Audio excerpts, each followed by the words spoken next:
Hi, I'm Al Roberts, And I'm Mona Roberts. and we're the authors of The Next Right Move. We are here today to talk to you about how to get more money into your household or keep more money that's in your household. We're talking about budgeting, and at the same time, we're talking about generating additional income. So, Mona, you want to start us off and how they can make the most of the money that they do have?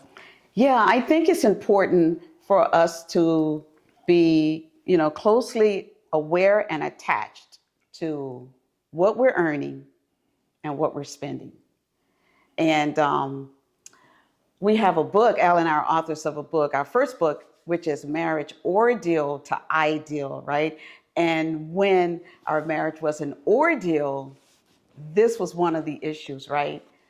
When it came to money, Al always focused on earning more money, right? He want to know how can we increase our value? How can we increase our earnings, right? And oftentimes, 31 years ago, a few years ago, as we were increasing our income, we were doing a great job with increasing income. But what we noticed is as our income increased, so did our costs, right? So when we got a raise on something, we bought a new car, or we took a trip, or so we were noticing, which got us in trouble, which you know got us to the ordeal part of the marriage, right? Until we got ourselves together and we figured out what is the strategy, right, to increase our income. However, we have to keep track of our cost. Yeah. And so Al and I kind of have two different focuses. We finally got our differences to align, which was difficult. It was a journey, but we made it. Because right? she was stubborn. Of course, it was me, right? Because I am one to budget, right? I'm an accountant by trade. And so tracking what you spend was always important to me. And Al never wanted to budget, right? And so hence the ordeal part of the marriage journey. And so we made it work, right? Through a lot of arguments, passionate discussions. And so we figured out. And so what's your input, Al? I've always, you can't manage what you don't have. And when funds are tight, it's hard to talk about where can we save, how can we budget. And, my thoughts used to be, well, we only make enough to pay the bills, so we don't have to sit down and write a budget. We don't need any budgeting software because as soon as it comes, it's going to the light bill, the gas bill. What budget are you talking about? And over the years, I've grown and my views on that has changed. And let me say, and I think it's worth saying, one of the things that we have done over the years, we've put ourselves in situations where we could grow, where we could learn. You don't wake up overnight and understand finances, understand money. You have to go out and educate yourself. Pick up some books, read them, attend some workshops on money management or how to grow your wealth. Do things like that so that you can have that knowledge you need to be more successful with your finances. So over the years, my thing has, been, and I'm not saying my way was right. The blending of our two thoughts have brought us the success that we have had.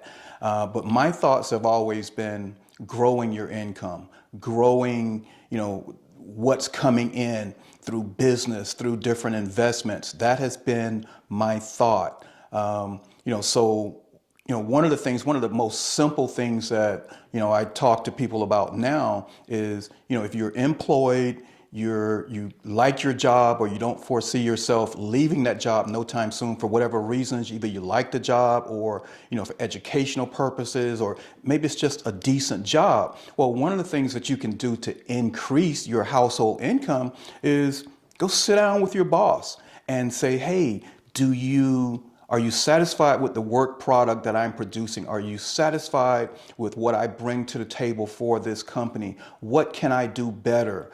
So that you have a clear understanding of what your role, what your expectations or your boss's expectations of you are, and you understand what your employer is looking for.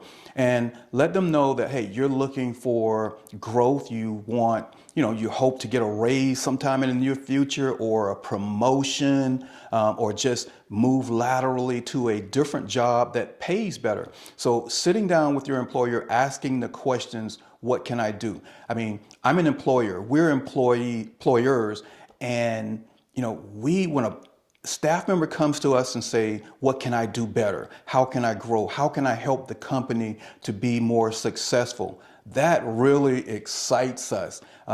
We give that employee more attention. We give because they are showing that they want it.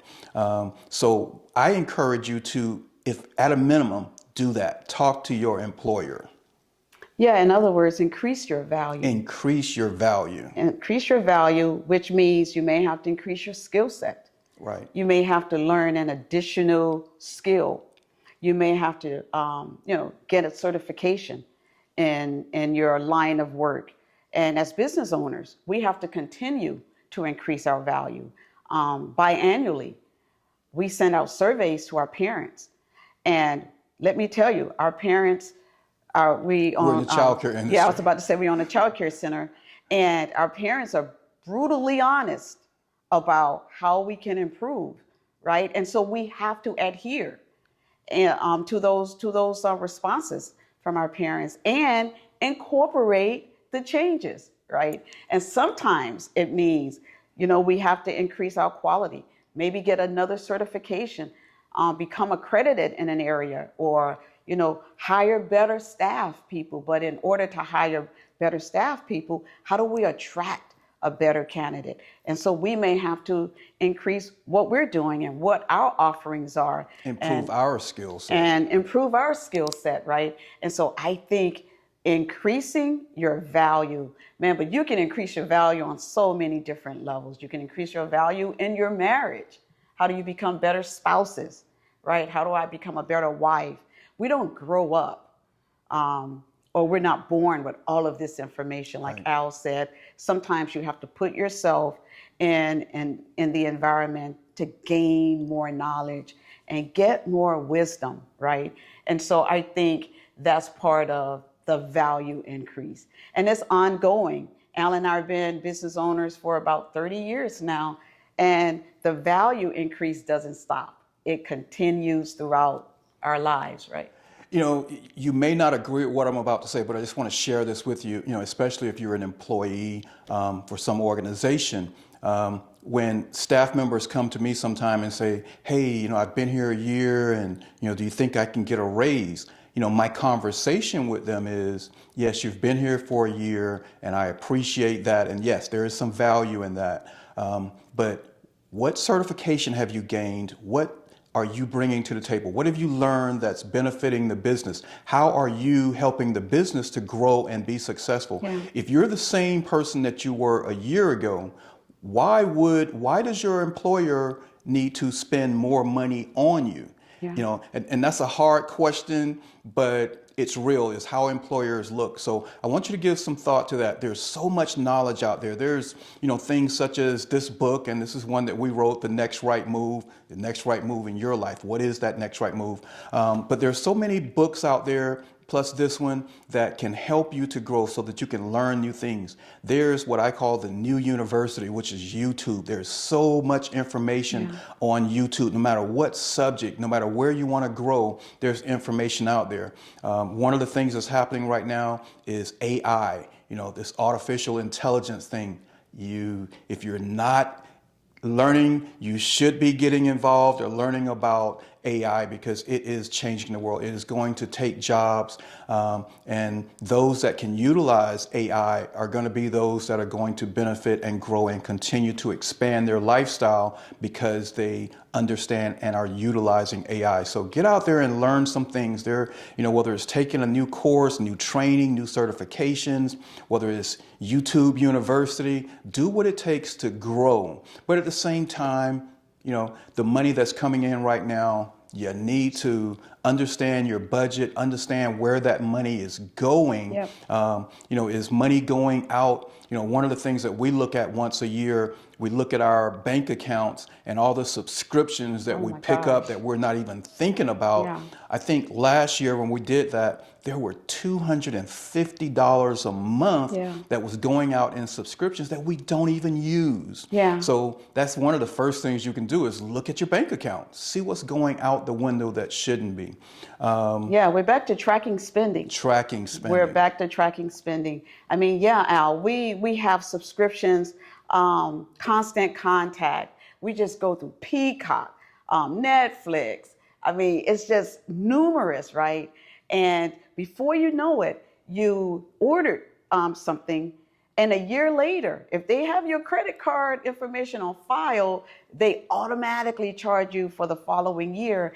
And sometimes we were looking at subscriptions like, we're not even using that anymore. There's some subscriptions that I have subscribed to that I only needed to use at one time, but these companies are smart. They make you do a subscription rather than a one-time charge because they know you're going to forget that $29.99 is coming out every month or once a year. So that's one of the things that you can do to manage, some unnecessary expenses. Yeah, so we're back to look at both areas of your life, earning more and tracking your spending. And that has worked for Al and I. Yeah. The last thing I'll say on that, if you can find, $250 a month in savings, whether that's, eating out one time less per week, and then getting rid of some of those subscriptions, you can find $250 extra there. And then if you can, get a, dollar raise because you just simply asked your boss for it, right.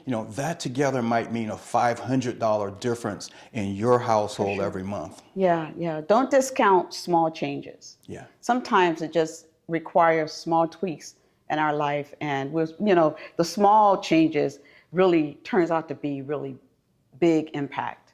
All right. This is going to wrap up what we're talking about today. And, please give us some comments, some thoughts, maybe some ideas that you have that we haven't come up with. We'd love for you to share that with us. We ask that you follow us on social media, and just be a part of the things that we're trying to do that's going to help you and your marriage and your finances. All right. Be blessed. Peace. We will see you next time. Thank you.